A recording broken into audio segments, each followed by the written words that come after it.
Set up the geopolitics right now. What is Mr. Erdogan trying to do in Istanbul and east in Ankara? Well, he's got a serious problem, right? He's got elections coming up. He's lost a lot of support. His party has lost everyone that isn't a core supporter of the AK party because there's been such divisiveness, anti-corruption scandals, growing, creeping authoritarianism from Erdogan, undermining the institutions, economy not doing well, investors scared, all the rest. The big issue, remember we had WikiLeaks in the United States, all this transparency.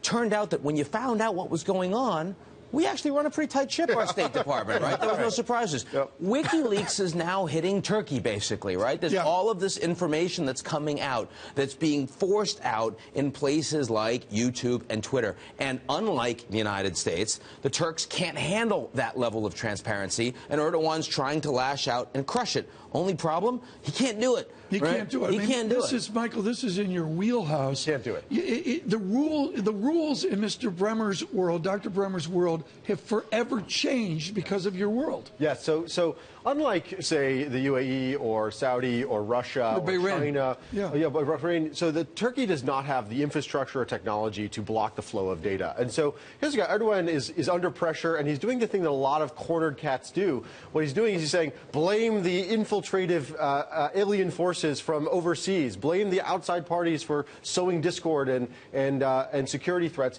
And so he's saying shut down the internet, which is the representation of American interests or Zionist interests, whatever he may be saying.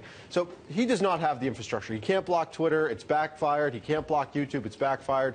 So he's just playing to his very, very, very conservative base. It's not going to work. He also had one of the most popular Twitter accounts internationally of any leader, so it is somewhat challenging for him to say, I hate this stuff. Let's spin this thing forward. Let's say that Erdogan in the elections actually loses. Yeah. All right. Is there the risk, or I shouldn't say the risk, that is there the possibility of a more Muslim focus, a Muslim Brotherhood type party that comes to power in Turkey? No, the AK party is the party right now. The question is, are they going to break or not 40% in the regional elections on Sunday? I think, frankly, they probably will, and that's because the ability of Erdogan to turn out the core supporters, it's not a majority of the population, but the core support is high. But the way he gets that core support is to go seriously populist on everything else. So as a consequence, the divide between secularists and Islamists in Turkey has not been this high in decades, and that's going to continue through regional elections and through national elections. How destabilizing is that? For the markets, it's very destabilizing. Turkey has great demographics. They have very smart people. They sit geographically, very important for international infrastructure, and yet they're underperforming dramatically as an emerging market. Why? Politics. That's 2014 in a nutshell. You got 44 elections in emerging markets. You have poor emerging market governance in dozens of these countries, and that is leading growth to be really depressed across these countries that we expected were going to be growing so much faster in the developed states. What do you think is Erdogan's goal here in banning Twitter and banning YouTube, Michael Furtick? I mean, is it to stop the flow of information, to restrict it, or to control it? And if he does a good job, if he accomplishes that, will other countries that will be holding elections do the same? So he won't succeed. He will not do a good job of blocking them. I think his goal is to try to put some meat on the claim that there's a conspiracy against him. So if you look at the chatter of the internet, the country's basically split in two. The East is about his party. The West and the more contemporary, more sort of modern part of the country is oppositional to him. So he's trying to put some meat on the bones that the internet's against him, that the world's against him, that the foreigners are against him. Can I ask a dumb question? Always. Yeah. How do you block Twitter?